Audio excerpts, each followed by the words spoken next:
Spoštovani, v imenu Zavoda Dovolj je, ki se posveča zaščiti žrtev spolnih zlorab v Katoliški cerkvi v Sloveniji, vsem izrekam iskreno dobrodošlico.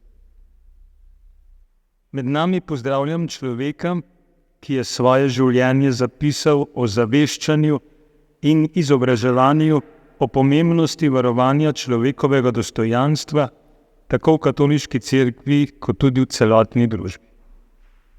Je duhovnik, profesor, pisec, akademik, predvsem pa človek z velikim srcem.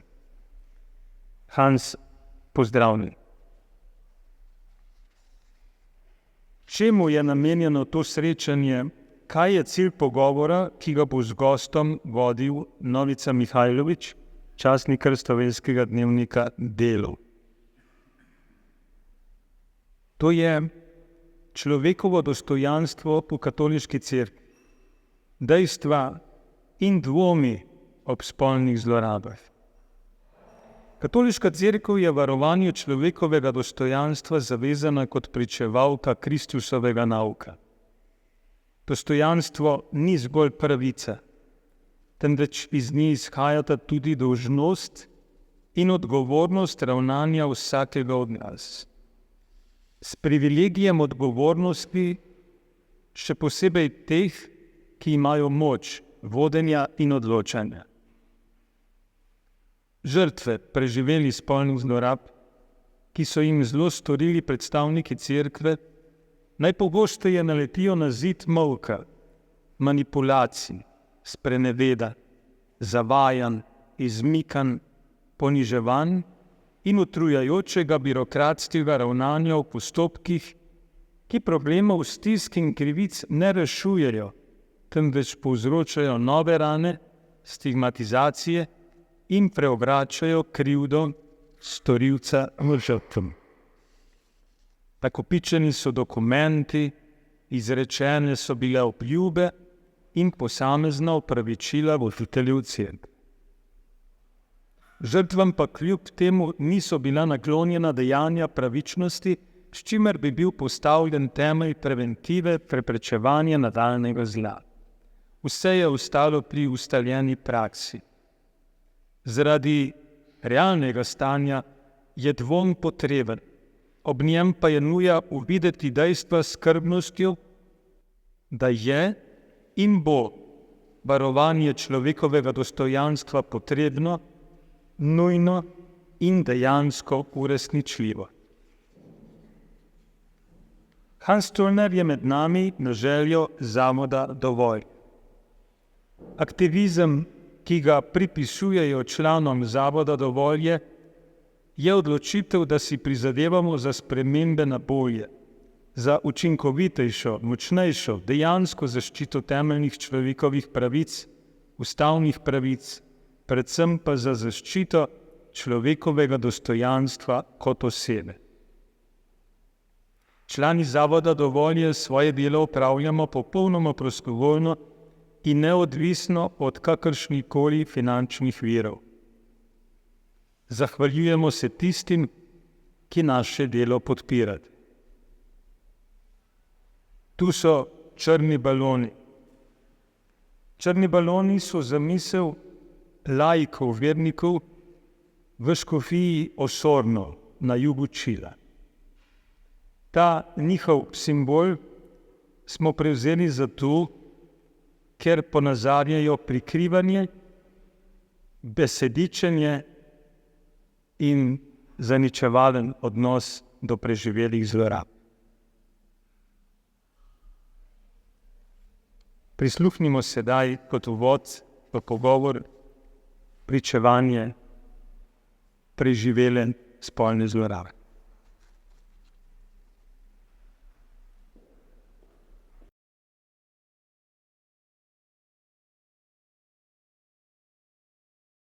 Prebrano bo pričevanje ene od oseb, ki ga bom prebrala zato, da jo zaščitimo.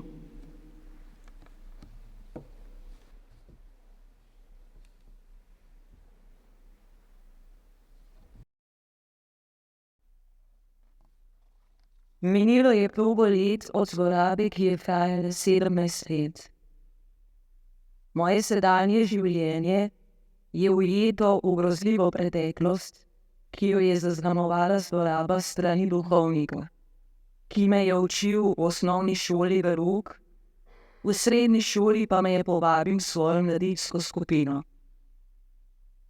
Njegova dejanja zlorabe so bila fizična, psihična in duhovna. Kot mlada, nedolžna deklica, sanjanje o poroki, o čistosti do zakona, veliki družini s številnimi otroki, sem se mu zaupala kot duhovnemu voditelju in spovedniku.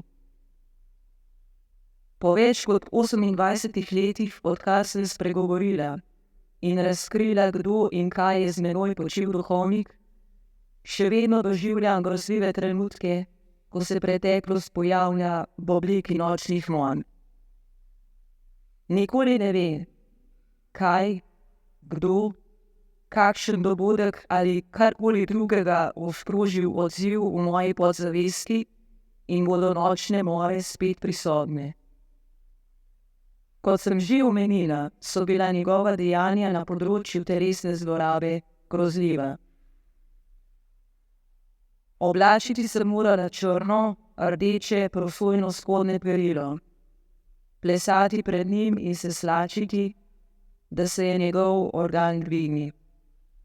Prosila sem, jokala, da tega ne moram početi. Znorel je, govoril, česa vsega sem kriva, grozil, da me bo kaznoval. Če do erekcije ni prišlo, sem morala tako dolgo ponavljati s plesom in zapeljevanjem, da je skočil name. Zahteval je, da kričim, vzihujem, govorim obovske besede, med drugim sem morala govoriti, da je on bik, jaz pa krava. Te groze z besedami ni mogoče opisati. Grozljive so bile njegove zahteve po zapeljevanju.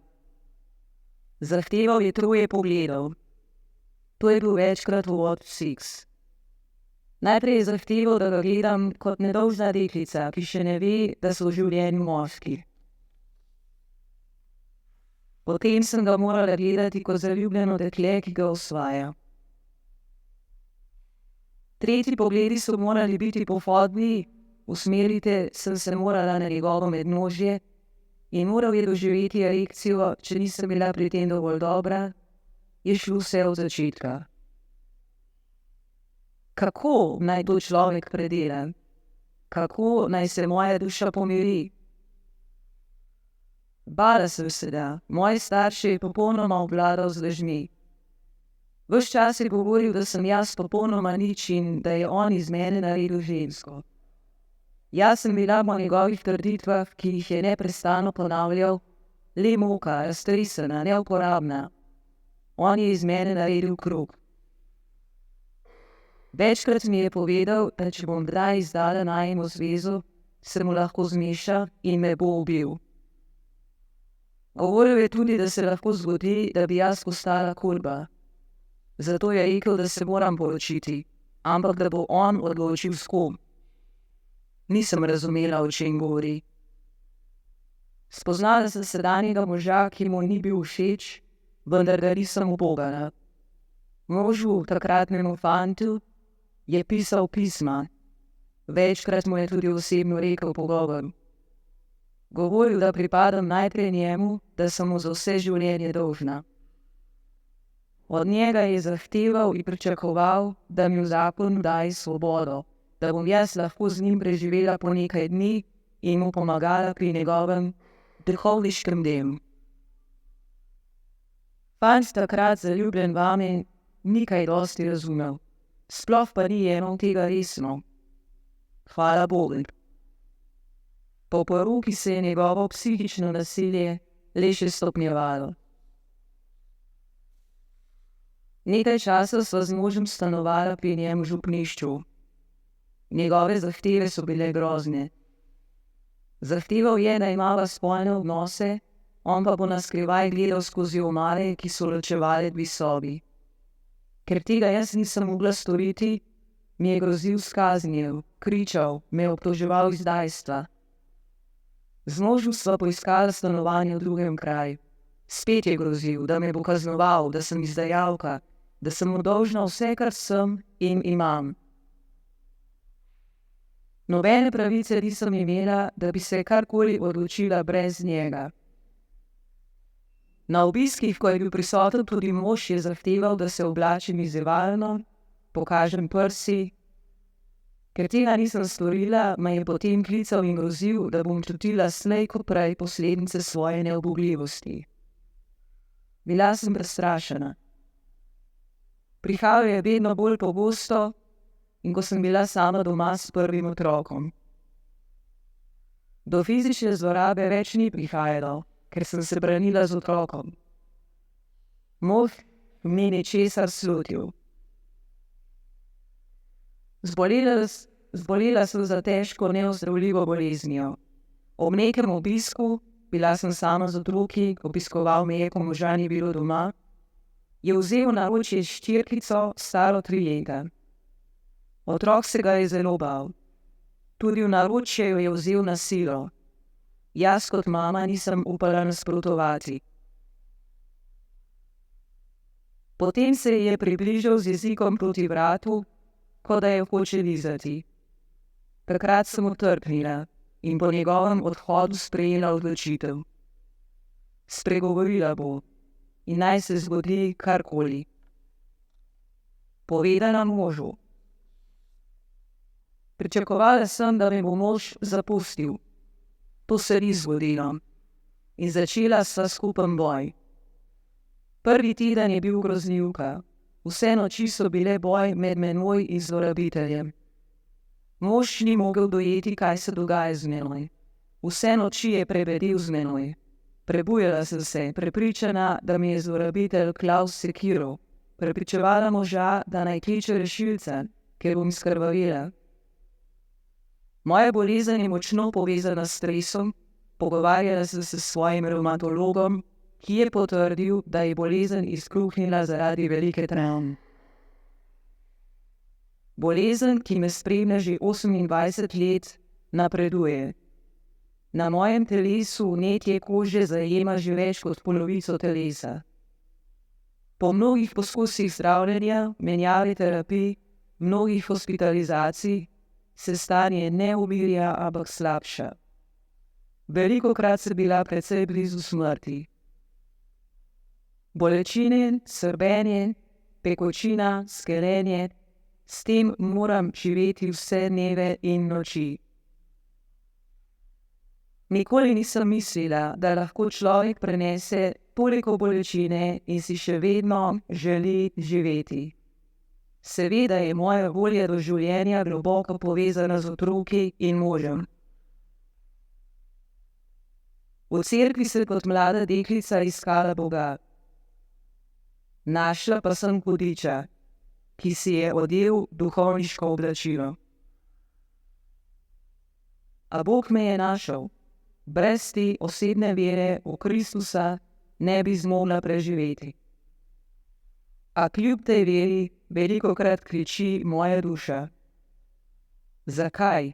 Zakaj si Bog to dopustil? Zakaj jaz? Zakaj trpim še sedaj na telesu?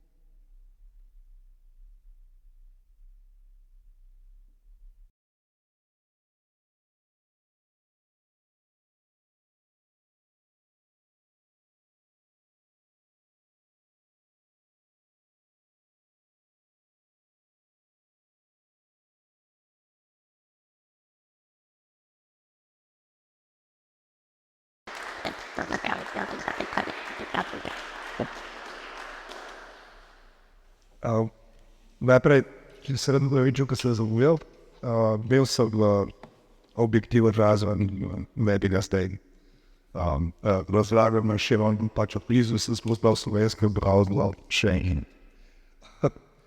Med nami bi pozdravil tudi jaz, welcome, Mr.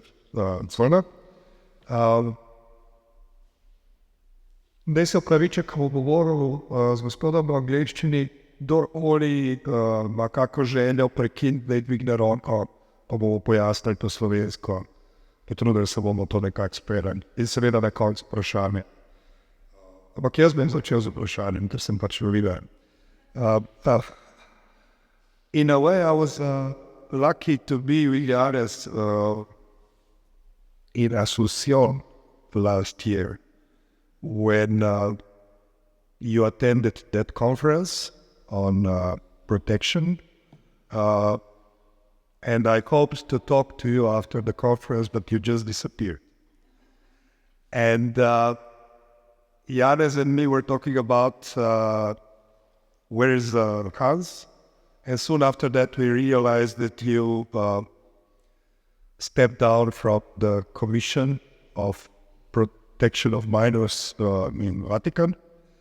Can you please explain to us why you did that? Because we all see you as a fighter against the abuse, and something must have happened to force you to do that.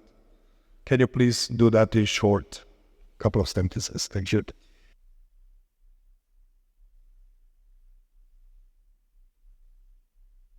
And I apologize that I don't speak yet Slovenian, so hope you take up with that.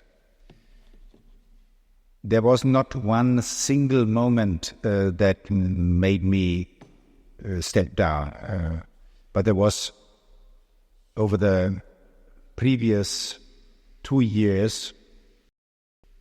So from, say, June 2021 to my stepping down in March 2023, there was a number of events and developments that showed me that I could not possibly stay on the Pontifical Commission for the Protection of Minors, of which I had been a founding member since 2014.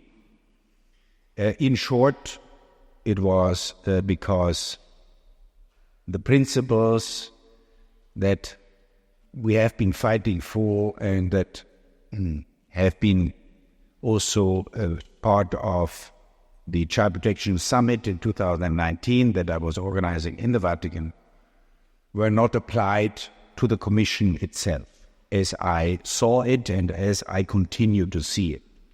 And those principles are compliance, transparency, and accountability. Compliance means that you follow certain rules that are normal nowadays in company life. For example, that you do not appoint people that you yourself have chosen to positions that control you. So you appoint people who should control you. I mean, this is against compliance, right? Or the membership of the new commission was chosen from among people who had applied, but the committee that was then in the end appointing or proposing the appointment of the victims, 3 out of 4 people later became either members or employees of the commission. So you choose members and then in the end you are yourself a member. No, that's impossible. Secondly, transparency in communication, what the commission does, what it is meant to do, has become very blurred, very vague. And finally, there was also the question about accountability, financial accountability and accountability to the authorities that would supervise and would have the capacity also to call on you if you are not doing what you are meant to do. So on the financial side, it was not clear to me and has not been clarified since then where the money came from, not for the general business of the Commission, because that went through the Vatican channels, and this is quite strict and quite compliant. But there were channels outside the Commission and outside the Vatican circle. So money came in from somewhere else, and it was never clarified where that money came from and who was really accounting for that. Could that be a source of corruption, potentially? I don't think it was corruption in the criminal sense, because all what we know is that it was done in a legal way, but in an illegitimate way. So the thing is that, and this was spelled out by an article of Vaticanista, one of the Vatican journalists, who did a very, very good job in diving deep into that matter and digging deep. And she published a year ago in May 2023, some weeks after I had stepped down, a long article, a very complex article, in which she spells out step by step what the concern is. And the concern is not that there was some illegal transaction, but yes, that there was illegitimate transaction, in the sense that money was transferred from offices outside the Vatican from one person to another company that this very same person was head of. So he was giving himself with one hand into the other in two capacities. So there was nothing illegal because the board approved of that. But still it is immoral and irresponsible to do that. And illegitimate. So, but there was also the question of what is the commission meant to do? For example, we have, since 2019, we have a new law in the church which would deal with cover-up by bishops. We have laws for dealing with abuse since many years. But only since 2019 we have a law with a beautiful name of Vos Estis Lux Mundi. Our laws have beautiful names. So you are the light of the world. In which there is a procedure that if a bishop is not implementing what is his duty when he receives an allegation of abuse and covers up, moves the priest from one diocese to another, from one parish to another, from one country to another, then this bishop or provincial can be accused of lack of the duty of what he was obliged to do. So the commission, in the conference where we were together in 2023 in March, I was falling from my chair when the president of the commission was reading a letter from the Pope Francis to the cardinal, to the commission, Cardinal O'Malley from Boston, who is the president of the commission, and he was reading that the Pope gives now the mandate to monitor the implementation of this new law to the commission. So the commission would go to any country in the world, to any bishop, to any provincial, and we talk about tens of thousands of people, and verify, have you done the right thing when you get the allegation or not? Like when I talk to experts, lawyers, they say you need an army of lawyers to do that. How can a commission with a very limited number of people who don't have one single expert on the commission, how can that possibly think to do it? So this is, you pretend to yourself, but you have no means to do it.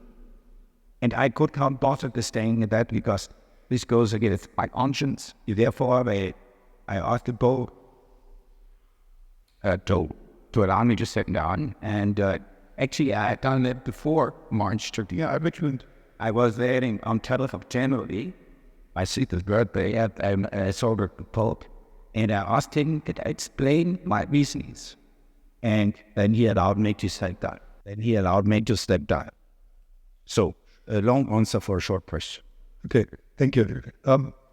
When Pope Francis was appointed, I must say I'm not a big fan of the church or anything, but it gave us a lot of hope that something would change. He talked a lot about it. He showed initiative. And it really gave us hope that something would move on, that something would move forward. Do you believe that happened really during his term? And the next question, in Slovenia, we were waiting for a long time for a new commission, independent commission, it's called independent, to be established. And now it's established, and I must say I'm worried when I hear you about Pontifical Commission, how it was operated during your time. Should we be worried that fish stinks at the head? They say it's so in business jargon, I don't know. Yeah. This is in many languages. Yeah. I think the Pope Francis has moved a lot of things forward, and he's not moved as much as he could have. Human beings are always mixed creatures. There are very few living saints. There are very few people who are all good. To be fair, there is none who is all good. So many are not really bad, but it's in between. So what he has moved on with is surely listening to victims. He is very personable. He is very close. He is very empathetic. I have met the Pope a number of times personally, and I have accompanied a number of victims when they met the Pope. And you don't feel any threshold. He's with you, like we are here. There's no distance. There's no feeling of grandiosity. Nothing. He's down to earth, and I mean you can see that in all his meetings with people. And the same is true in his listening capacity. He's not only hearing things; he's really listening with the heart. And a month after we had the establishment of the Pontifical Commission in June 2014, the Commission had proposed to the Pope to meet victims. And he met victims of clergy sexual abuse, 2 from Ireland, 2 from England, and 2 from Germany. And I was accompanying the 2 Germans for translation. And I for the first time, I had first-hand experience how empathetic, how open he is in receiving whatever is expressed. One person was for 45 minutes shouting at him, angry, red face, cry, expressing his anger. That was a German. That was the German. The second German, a lady, was just sitting there and smiling at him. And he was more startled with a smile than with rage. Why? Because he expected that there would be this anger and so forth. But he was surprised about this lady who had worked through her trauma and who had worked through her pain a lot and had come to the point, he said, the only thing he could say was, how are you? And she said, oh, I'm just relishing. I am with the Holy Father now, and I want to relish this moment. Yeah, so he took whatever came to him, and this has happened also over time. Whenever I had an occasion to witness that, or when victims told me how they met the Pope, it was always this. So he's moved on a lot, and he's been the example for church leadership and for church people as such, how victims need to be listened to. Secondly, he has changed church law more than his predecessors. And we have now the one law that I've mentioned, first time ever, first step into a culture of accountability. But he has taken away the pontifical secret for this matter. He has raised the age of child pornography as a crime in church legislation from 14 years to 18 years, and a number of other things. He has opened the possibility to talk about not only abuse of minors, but also vulnerable adult persons. That was all not there 5 years ago. Mm-hmm. What is lacking is a consistency and a mechanism, an introduction of a mechanism for following up.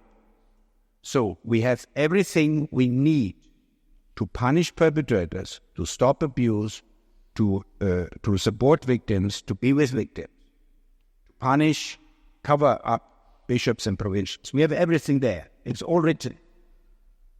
What we don't have is mechanisms for implementation and for reliability of the process. And this is something that needs a change of mentality and a change of the systemic approach. And that has not happened. Almost nil, I would say.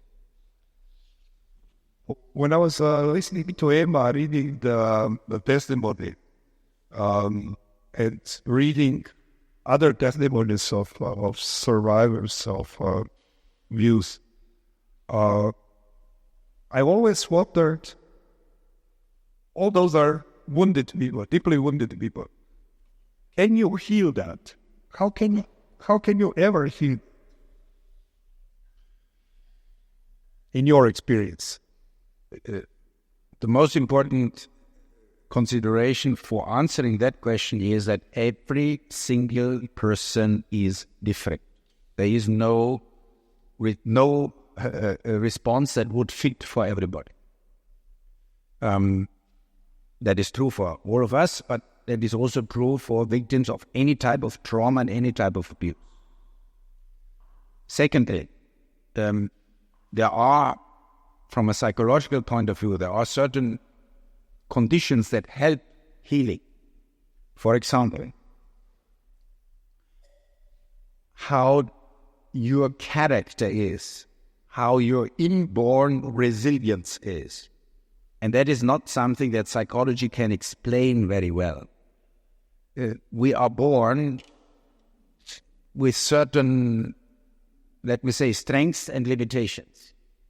And there are people, 30%, 30% of all severely traumatized victims of abuse, 30%, who, despite serious, continuous traumatization, live on a life that seemingly they would find their way. They would not encounter major difficulties in their life.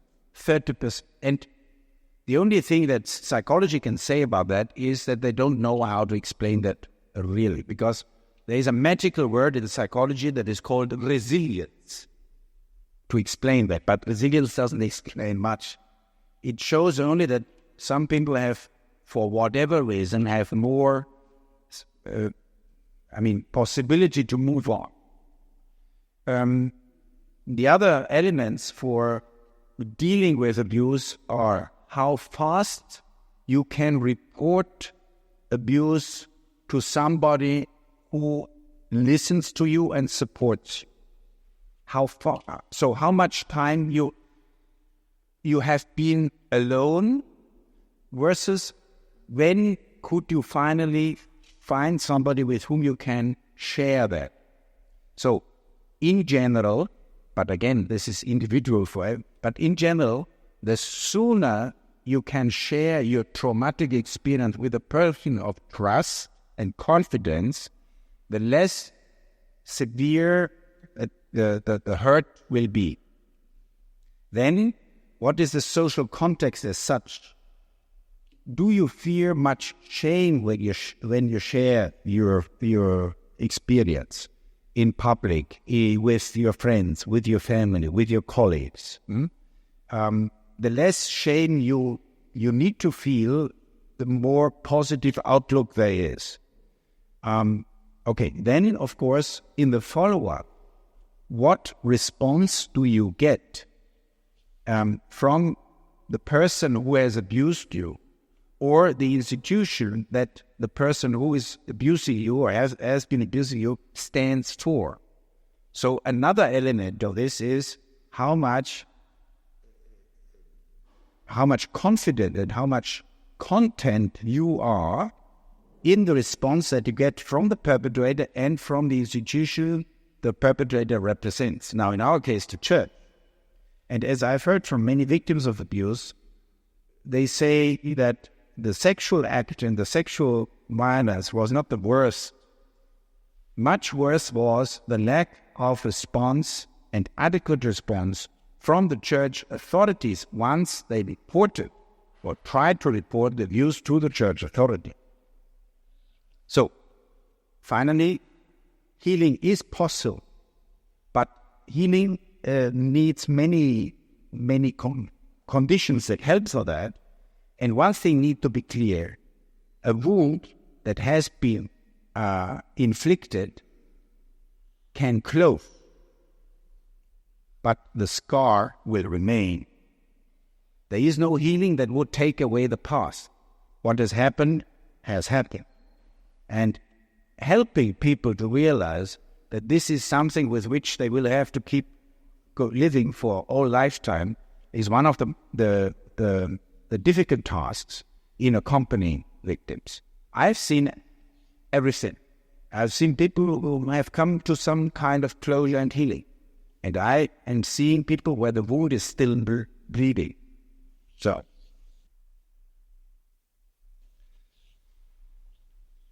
before coming to this, to work for this newspaper, I was working 20 years as a business journalist, covering business, economy, and so on and so on.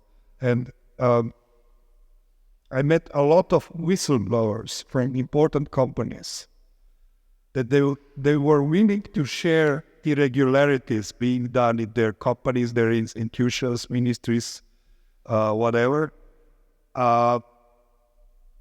trying to help something, to help change something within the organization without exposing themselves.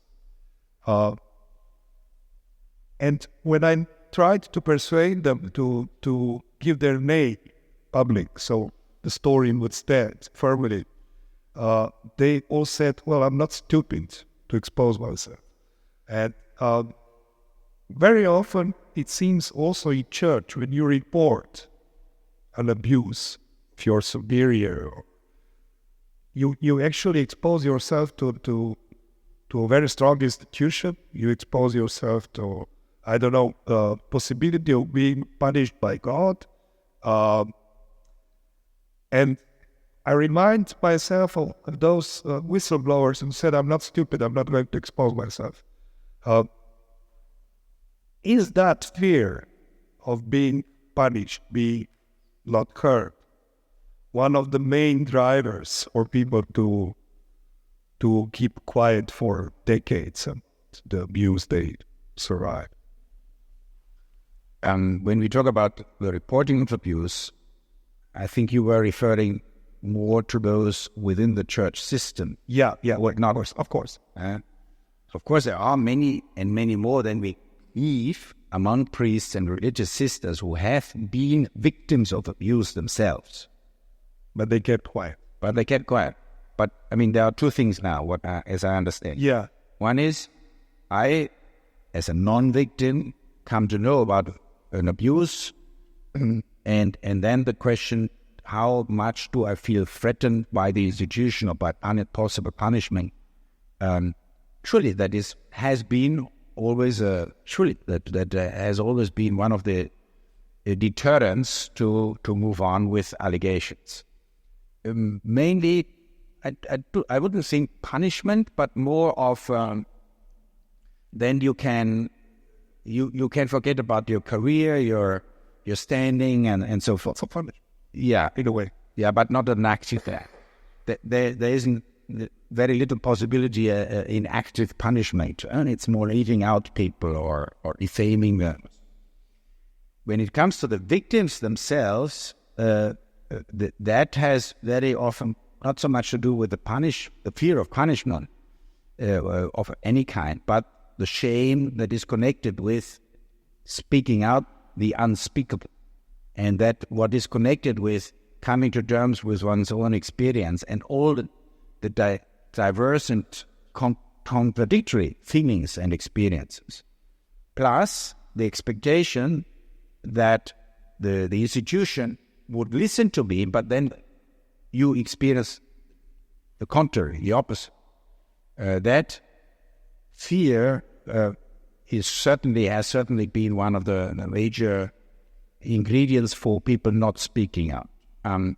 In brackets, in the new law in 2019, there is specifically a paragraph that talks about the protection of whistleblowers. So again, in principle, that has been addressed. How it is dealt with in practice is a different business.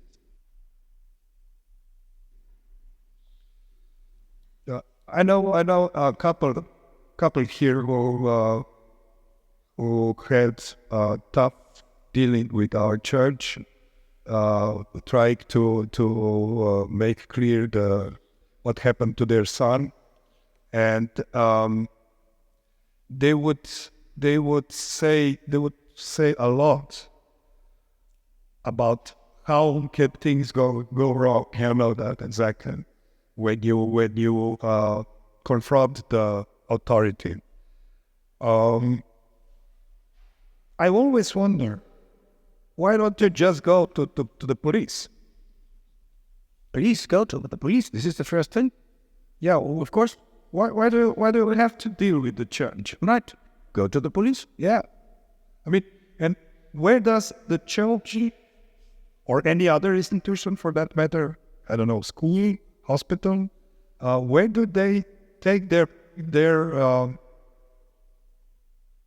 why do they think that they are able to deal with, I don't know, investigating allegations of no, the first sexual thing abuse? Is, if the abuse can be persecuted in the civil sphere, law enforcement, attorneys, please do that. And this is the first step. Unfortunately, the experience of many victims is that this is not really working. Yeah. Why is that? For many reasons. I give you one example from Africa. I was in Malawi once, and I was talking about reporting to law enforcement and the obligation to report. Because the church law says you need to respect the law in the country in which you live. So if you have in a country the obligation as a citizen to report abuse, then there is no way that a Catholic can exempt him or herself from that. If you are a mandatory reporter, you need to go to the police and report the abuse. Like in India. In India, every citizen is a mandatory reporter of sexual abuse of men. And no doubt, the church says, you as a Catholic, you're supposed to do that. Period. Now, the story in Malawi went like this. I said, report case to law enforcement. And then one of those big African sisters stood up and said, Father, it's okay what you say, but I tell you now what happened to us in our village, out of the bushes. So an uncle, not a priest, an uncle was abusing his niece.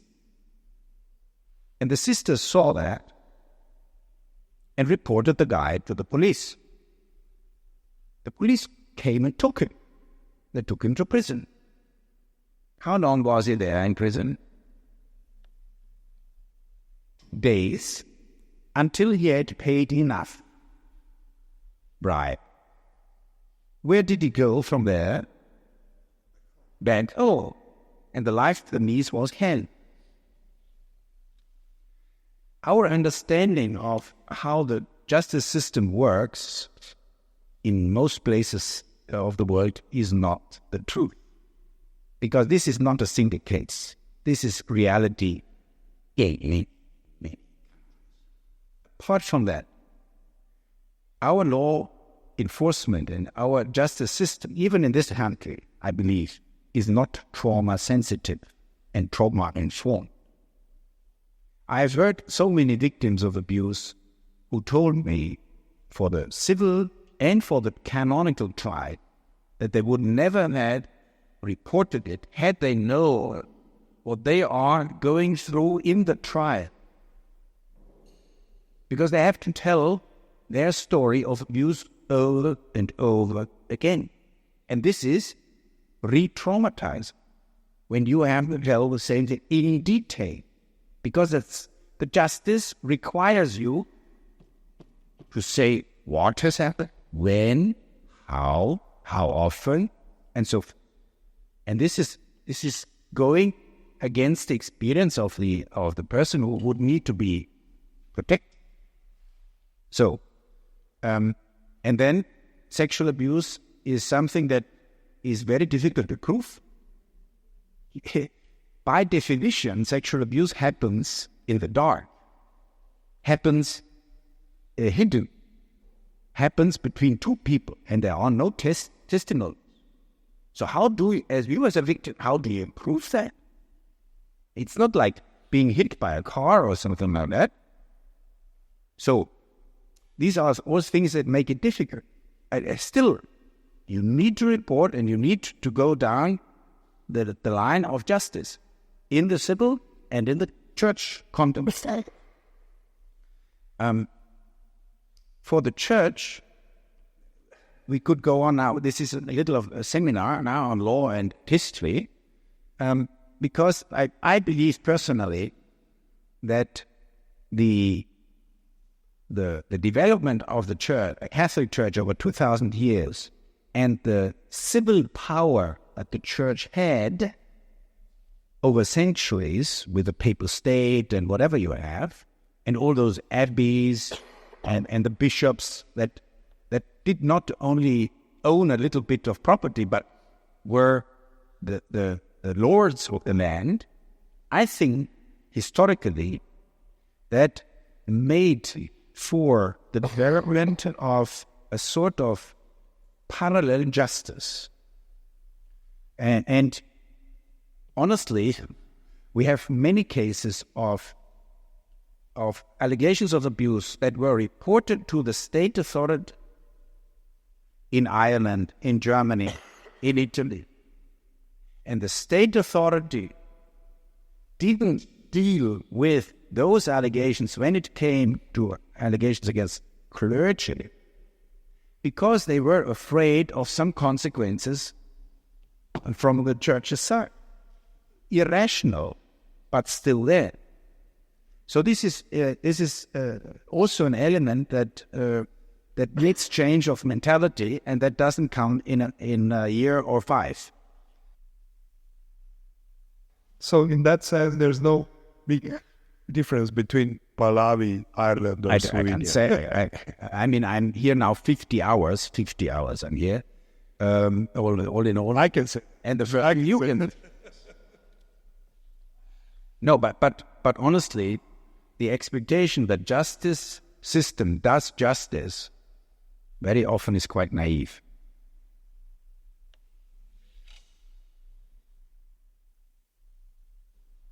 I always wonder, I raise my kids to my best ability, and when I run out of arguments, I say, well, you will do that and that because I said so. And we were all raised in this sense that you have to obey authority. If I have to obey authority, and if I'm certain that authority, my father, for instance, is doing something wrong, I really need a lot of strength, a lot of power to confront it, to say, well, this is wrong. I'm going to report you. How should I raise my kids to be able to do that to me in a moment when they are certain that I'm doing a wrong thing? I think I know that, but I need your answer. Yeah, you could explain it. I don't have children, so but Well, you are a father in a way. so the point is, and this is being with students, for instance, that you communicate by words and by trying to fill those words also with your behavior, that you have an opinion, you have your reasons, you have your arguments, but still this is not the stone of wisdom. This is not the end of it. And you perceive if a person believes that this is the final word of everything, or whether there is an openness to enter into a dialogue, to enter into discussion, and to question myself about my motivations and about the validity of my reasoning and of my argument. And acknowledging that a person may know more than me or have a better reasoning than me, that is also showing that you can stand up. And the way how you model for your children, how you confront your companies for which you have worked, your bosses, and other authority figures, the politicians or whoever.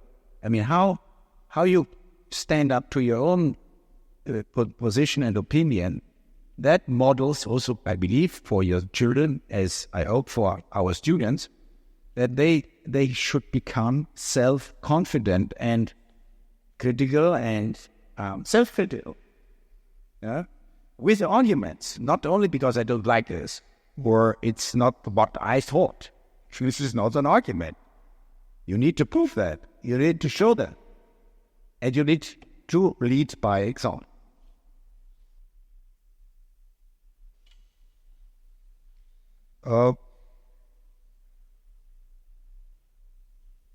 Yes, I mentioned earlier that in Slovenia we got this independent commission recently. We've been waiting for that for a long time. I have no reason to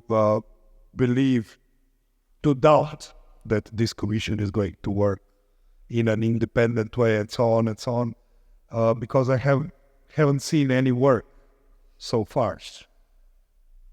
But if you would be in a position to tell them who should they follow, which commission, because around Europe and the world we have a lot of such commissions, who would you suggest they follow?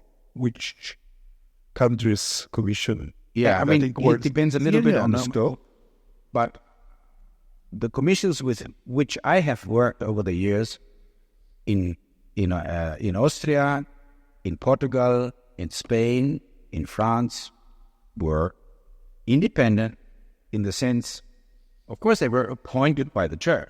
Who else would appoint them? If it is the church, if it is a church thing.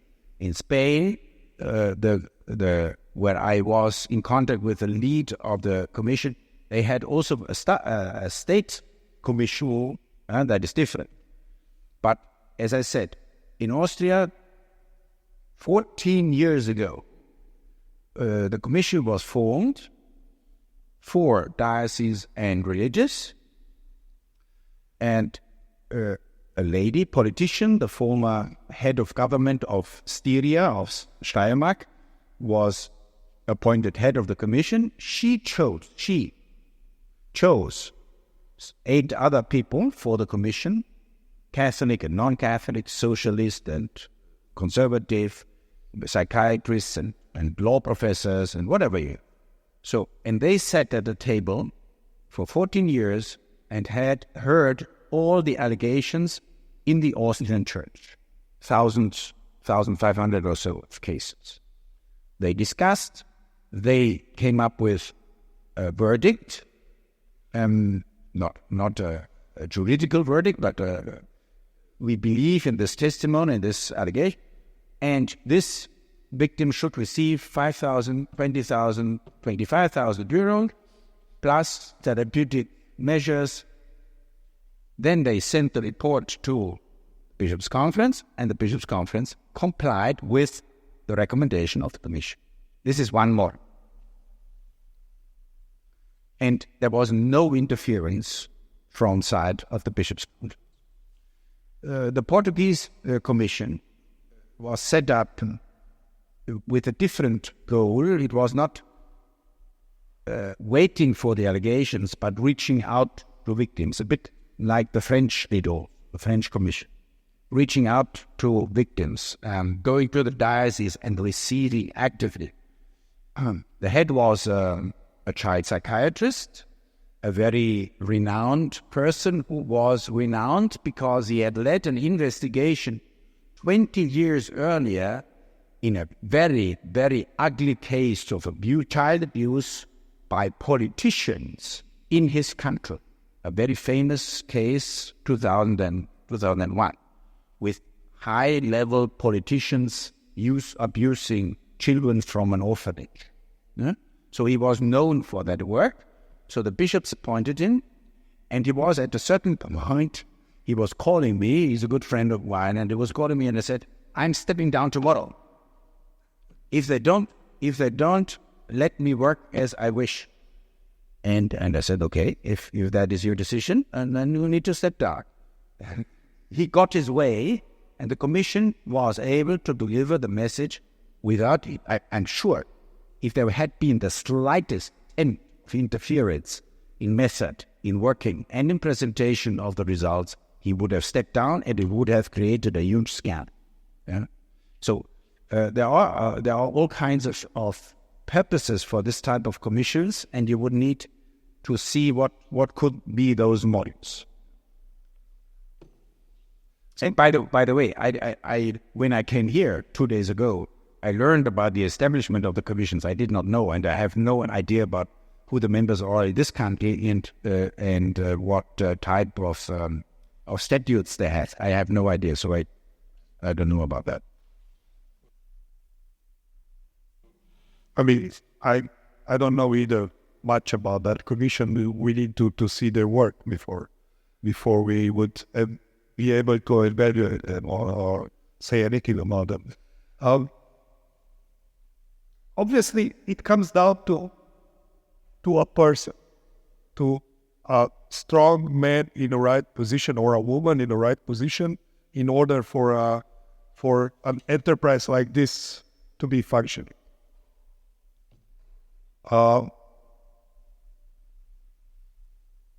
Now, I think we talked quite a lot, and maybe we should give the floor to the audience to ask some questions, and maybe later we can discuss further just among ourselves.